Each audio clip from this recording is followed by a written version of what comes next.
नमस्कार. आज 18 फेब्रुवारी 2026 वार आहे बुधवार. लोकसत्ता आणि द हिंदू वृत्तपत्र विश्लेषणमध्ये आपलं स्वागत आहे.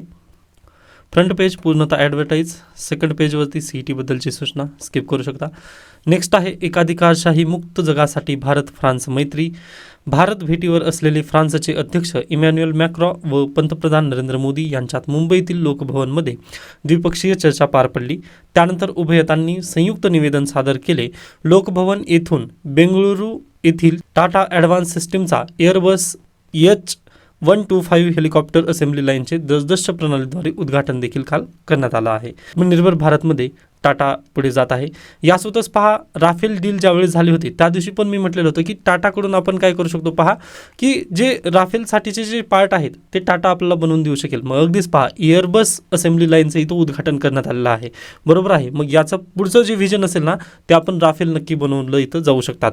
ओके, व याचं काल उद्घाटन देखील करण्यात आलेलं आहे. ही पॉझिटिव्ह न्यूज होती आपल्यासाठी. पुढची बातमी, विकास पर्यावरण समतोल साधत अक्षय ऊर्जेकडे वाटचाल. मुख्यमंत्र्यांचे प्रतिपादन. मुंबई क्लायमेट वीकला आजपासून सुरुवात.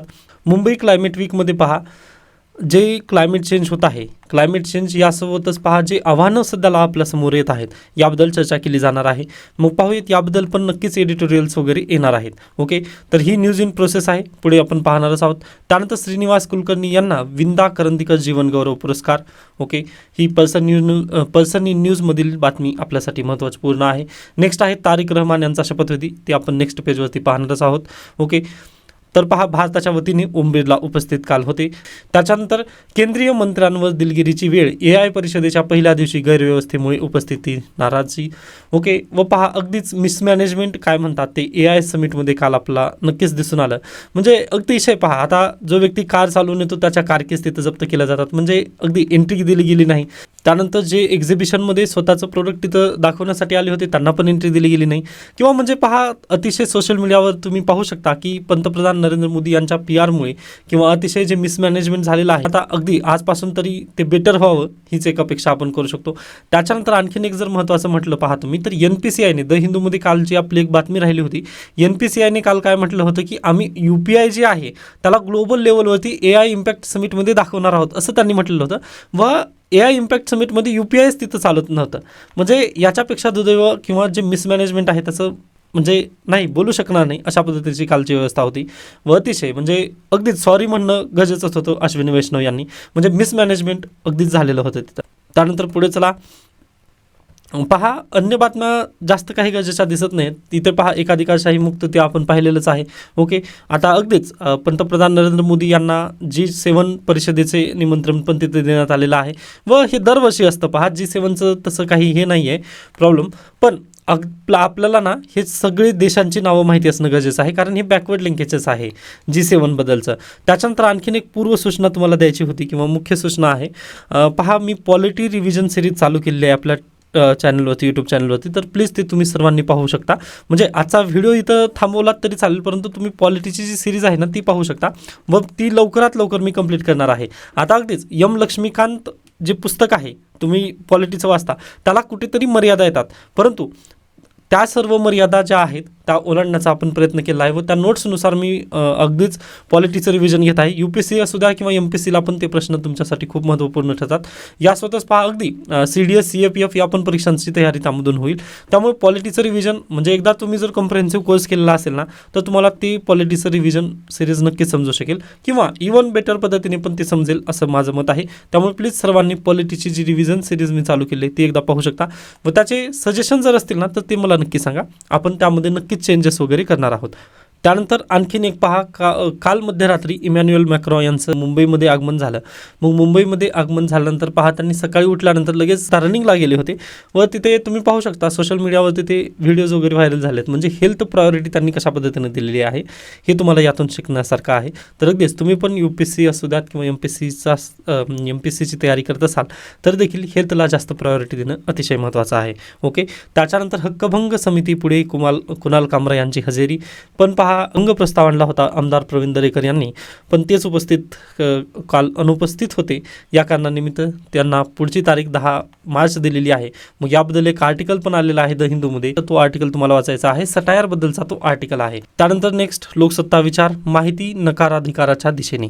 ओके, सर्वांना माहिती आहे आपल्या भारतीय संविधानामध्ये आर्टिकल 19 आहे, बरोबर. मग आर्टिकल 19A नुसारच आपल्याला काय अभिव्यक्ती स्वातंत्र्य यासोबतच राईट टू इन्फॉर्मेशन हा कायदा 2005 नुसार आपल्याला अधिकार मिळालेला आहे, बरोबर. मग पहा, अगदीच सध्याला 2023मध्ये काही चेंजेस करण्यात आले.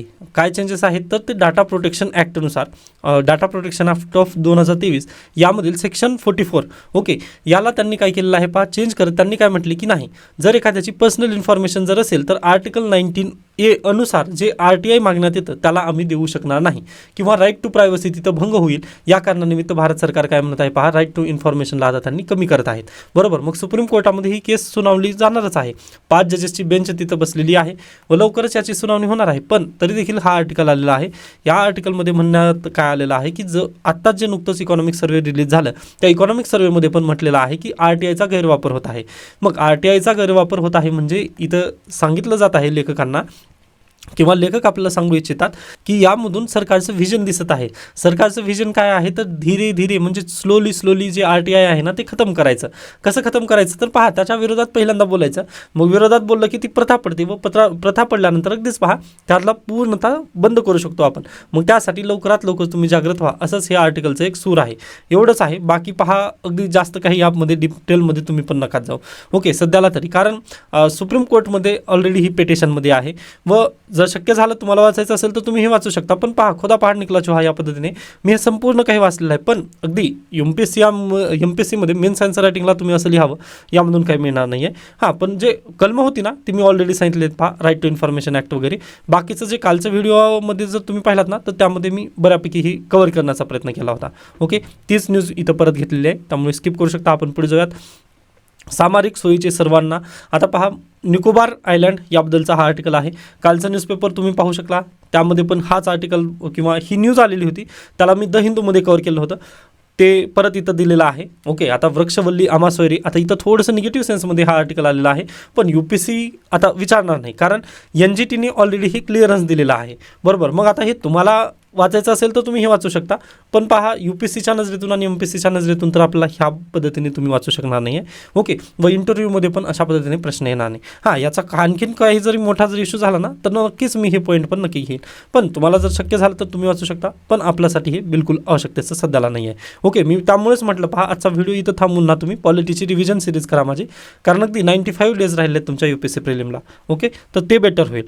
त्यानंतर अशा पद्धतीने आजचा लोकसत्ता संपतो. एकही बातमी कामाची नाही आहे.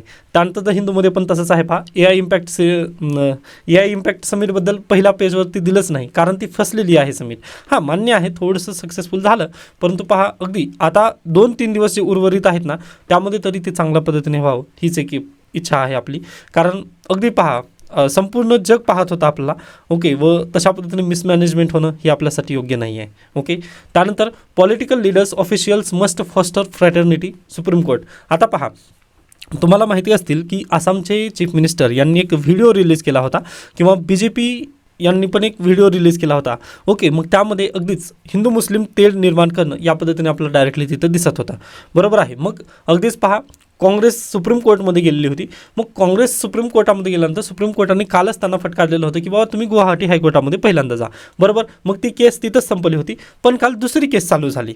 ओके, काल दुसऱ्या केसमध्ये सुप्रीम कोर्टाची सुनावणी चालू होती.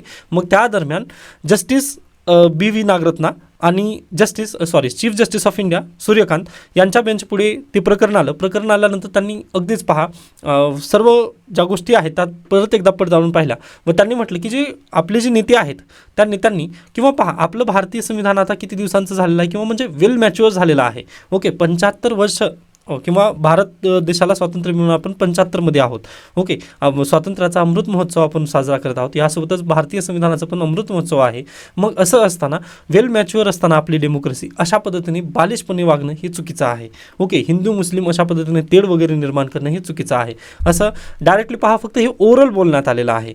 कालचे जे शब्द आहेत ना जस्टिसचे आपले ते ओरल आहेत. मग कपिल सिब्बल हे सुप्रीम कोर्टमध्ये बाजू मांडत होते. मग सुप्रीम कोर्टामध्ये बाजू मांडत असताना कपिल सिब्बल यांना विचारणा करण्यात आली किंवा पिटिशनमध्ये तिथं फक्त BJP या पार्टीचंच नाव दिलेलं होतं. पर्टिक्युलर पार्टीचं नाव म्हटल्यानंतर ते समजून जायला पाहिजे आपण. मग रीड बिटवीन द लाईन्स आहेत, फक्त त्यामध्ये एका पार्टीचं तिथं नाव दिलेलं होतं. पण पहा, फक्त एका पार्टीसाठी नाही आहे, ते सगळ्या पार्टींसाठी तसं झालेलं आहे. आज घडीला जर तुम्ही पाहिला तर कोणीही काहीही वायफळ चर्चा तिथं करत आहे किंवा समाजात तेढ निर्माण करण्याचा प्रयत्न करत आहे. मग याच कंडिशनमुळे किंवा याच गोष्टीमुळे सुप्रीम कोर्टाने म्हटलेलं आहे की बाबा तुम्ही लवकरात लवकर एक सुधारित पिटिशन सुप्रीम कोर्टमध्ये दाखल करा. मग कपिल सिब्बल यांनी पहा 2 आठवड्याचं तिथं 2 आठवड्याचं तिथं वेळ मागितलेले आहेत. मग 2 आठवड्यांनी परत एकदा सुप्रीम कोर्टमध्ये एक पिटिशन दाखल होणार आहे. व त्या पिटिशन नंतर पहा आपल्याकडे गाईडलाईन्स नक्की दिसू शकतात, जे की नेते मंडळी आहेत त्यांनी बोलायचं जर असेल तर अगदी या चौकटीमध्ये राहून बोलणं गरजेचं आहे. व हे का गरजेचं आहे तर कालच्या लेक्चर तुम्ही आठवा, कालच्या लेक्चरमध्ये मी काय म्हटलं होतं, कॉन्स्टिट्युशनल मोरॅलिटी. ओके, सबरीमाला केस परत एकदा ओपन होणार आहे व सबरीमाला केसमध्ये आपल्याला काय कॉन्स्टिट्युशनल मोरॅलिटी दिसणार होती.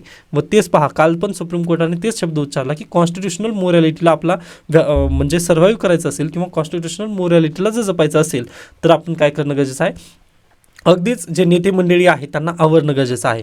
पण पहा आपल्याकडे चीफ जस्टिस सूर्यकांत यांनी पण काय म्हटले की अगदी मला आश्चर्य या गोष्टीचं वाटतं की जे आपल्याकडे पॉलिटिकल पार्टीज आहेत ना त्यांनी यांना काहीच आवरत वगैरे नाहीत किंवा त्यांच्याकडे अशा पद्धतीने एक मर्यादा तिथं नाही आहेत का, त्यांची नियमावली वगैरे नाही का की ह्या पर्टिक्युलर शब्दाच्या पलीकडे वगैरे तुम्ही बोलू शकणार नाही, असं मर्यादा तिथं घालून देण्यात आले नाहीत का, असा कुतूहलपूर्वक प्रश्न CJI सूर्यकांत यांनी केला. पहा, व तो खरंच बरोबर आहे. पहा त्यांनी म्हटलेलं की अगदी जे पॉलिटिकल पार्टीचे जे नेते मंडळी वगैरे त्यांना आवरू शकत नाहीत का, किंवा म्हणजे अगदी त्यामध्ये मर्यादा नाही आहेत का.